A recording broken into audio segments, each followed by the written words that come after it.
Greetings one and all, this is Rhythmworks and welcome to my channel. Today, the day when the Warmind DLC drops for Destiny 2, the expansion 2 of Destiny 2, the Warmind is dropping today. I don't think it's going to be playable until 7 o'clock PM tonight because by some accounts, IGN is doing a live stream at 11 o'clock AM Pacific Standard Time.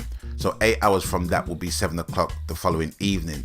So I think that is probably the time when it will be dropping. And also, I had a message basically stating that the Destiny servers will be down for a time. And I thought it was that day, which was Sunday.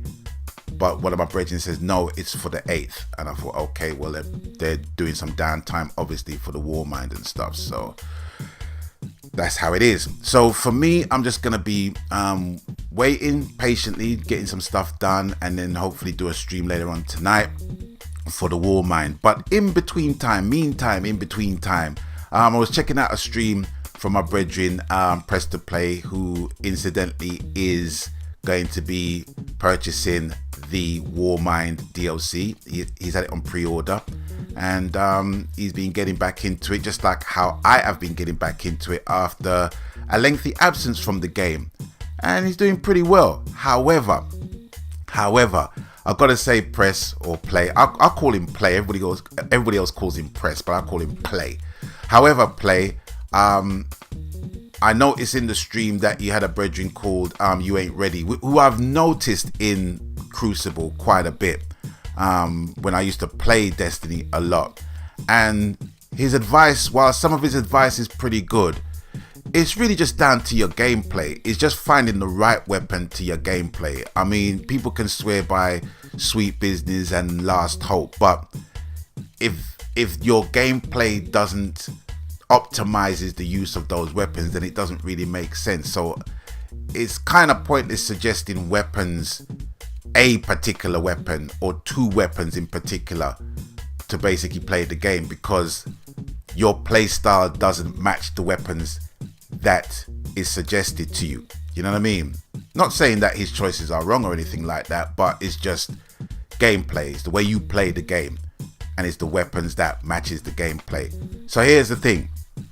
Obviously, I've seen you play Call of Duty, and the weapons that you use in Call of Duty to its great effect is the STG, a weapon that I never would even contemplate looking at. But once I've used it and tried it out, it works for me. Almost immediately works for me. What I've noticed is that the weapons that you use, especially the Risk Runner, which is a good submachine gun, but you know, widely speaking, people don't really use submachine guns, and You Ain't Ready is basically right in saying so. But it's still a good weapon, but I just find that it's light. It's light to aim at distances, and I think you know that already. There is a submachine gun that is available. I forgot what it's called, but I'll get back to that sooner or later. But really what I wanted to run by you was the different types of auto rifles that you can use in the game, because I think you need like a tight weapon for the maps and for the speed at how Destiny basically plays.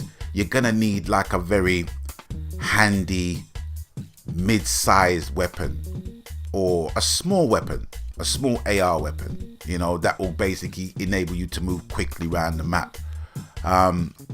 And I've got a selection here, and first of all is Uriel's Gift. Now Uriel's Gift seems to be a weapon that I get slotted with quite a lot, but when it's in my hands, it doesn't necessarily work well in my hands, but for some people it does, and it goes back to the playstyle, the weapon that suits your playstyle.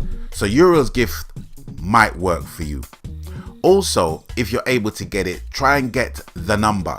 It's a Future War cult weapon. I don't know if it's still available now, but if you managed to get it, get it.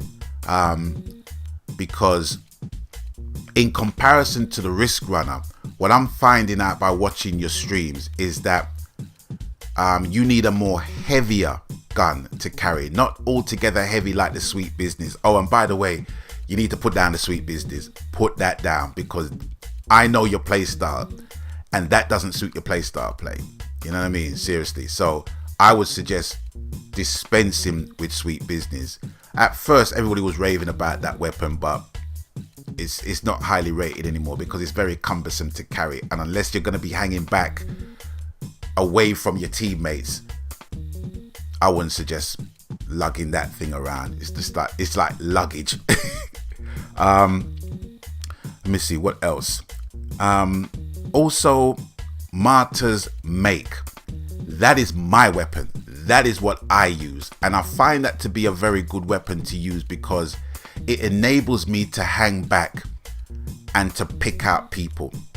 And the aim, once you get the aim right and you just hold that, it will just melt. It will just melt people if it's used right.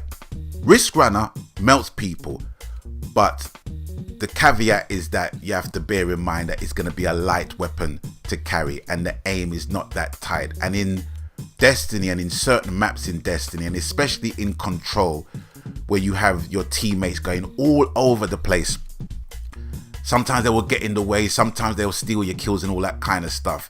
You got to position yourself in a way where you're amongst your teammates, but you're away from your teammates. And I think Martyr's Make is one of those weapons that will do the damage from a distance, and to some degree up close as well, if you are unfortunate enough to be in that position.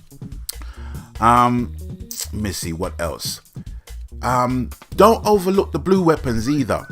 Don't overlook the blue weapons, because there's blue weapons like Refrain 23, which is an auto rifle, and that has a perk where if you kill one person, I think it's Rampage it's called, it creates more damage for the next enemy you kill, and it stacks up to 3 times. So don't overlook the blue weapons. Look very carefully at what the roles are on the blue weapons, because you find that for PvP and for PvE, it's a good weapon. You know what I mean? At the moment, it's at 313. But when you go into normal Crucible, that's going to work for you anyway, because the level advantages will have been disabled. Also, I don't know if you got this weapon already, but if you are still on, well, you won't be on Iron Banner, but if you got a weapon called the Wizard Rebuke, which is a fusion rifle, I believe, cop that shit straight away.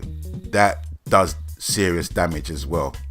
And I gotta big you up for my LOL moment of your stream, which was when you got a reward. You got a Clan XP reward from Haythorn, and it was the tractor cannon. And you were saying, what was this? What does the tractor cannon do?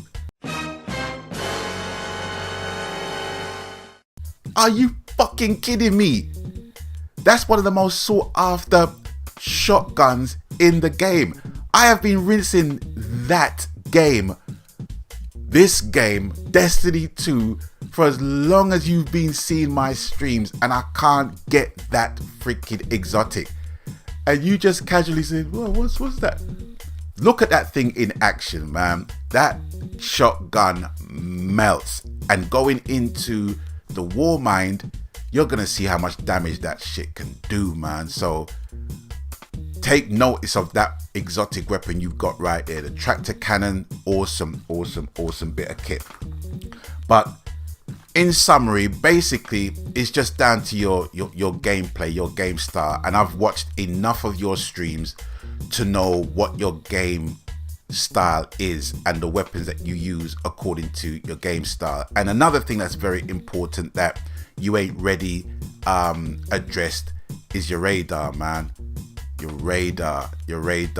As obscure as the radar looks, it's your best friend. It's your best friend. From you see a red quadrant in any direction, you just turn to that shit straight away, and hold your distance.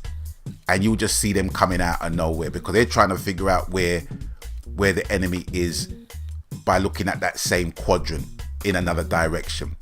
So you got to take notice and pay attention to that map, because it does look kind of weird to the point where you don't want to pay no attention to it, but you got to pay attention to the map, my friend. Oh, and also, while I'm actually looking at the gameplay, one thing I forgot to mention, which is the exotic weapon you're seeing me lugging around right now, which is the Colony.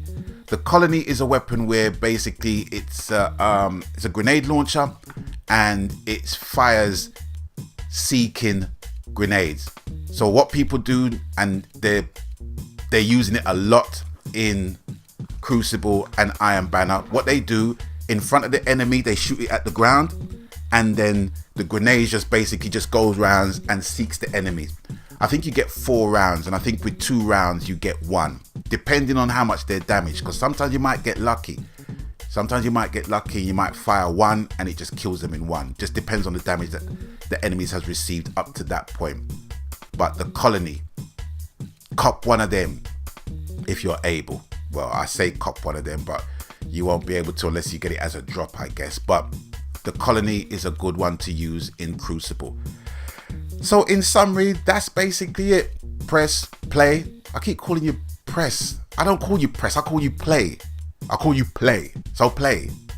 In summary, my brethren, that's what you got to kind of pay attention towards in relation to the guns that I personally think suits your playstyle. I don't think sidearms are your forte. I've never seen you use them.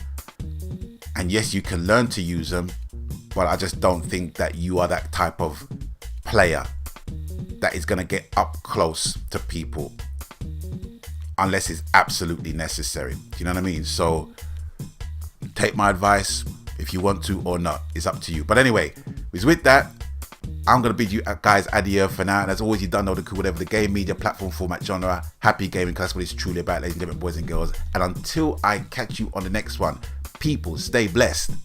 My God.